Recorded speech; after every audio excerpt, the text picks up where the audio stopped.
Happy Saturday, everybody. So I'm gonna just go ahead and jump right into it because I ain't been on YouTube in 6 days and I was been supposed to drop this video. So this is part 6 to what happened after I signed for probation. So to get to the juicy part of it, I had this one in particular homegirl who I had been friends with for 10 plus years, and she was living with me at the time.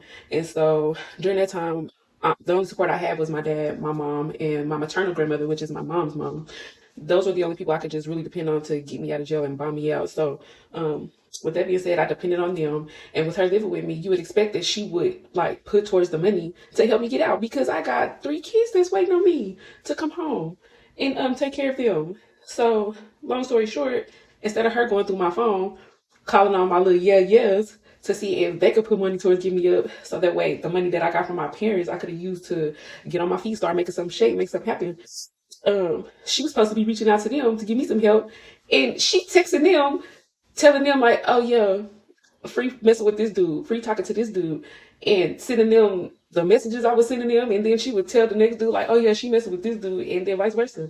And then my main nigga at the time, he was locked up. She's sitting there telling him everything that's going on, like as if he don't know already. But you sitting here telling him. Then you have the nerve to take some naked pictures and send it to his phone. Like, I didn't understand that. I really didn't understand that. So at that point, I knew that girl was not my friend. We was not friends. And then ever since there, like, we tried to be friends, but it was hard to be friends because she just kept stabbing me in the back and stabbing me in the back. And just being on some real shit. When I found out that she was doing stuff to me, I mean, when you young, you don't know how to solve problems and talk about stuff and get over stuff. You get that get back. So that's exactly what it was. At this point, I got that get back, and it was what it was. Didn't care how about nothing. Nobody felt about nothing, because at the end of the day, if you somebody friend and you see them going through something, and especially you living with them rent free, of course you're supposed to come through for me. Period. Point blank. And to this day, we're still not friends. It was so much drama in between that. Like, it's gonna take me at least a year to tell y'all about it. But anyway, needless to say, once I signed for probation, it was hard for me. Like, I had to figure out what I was gonna do. So what actually was supposed to help me, it broke me and pushed me to the streets more.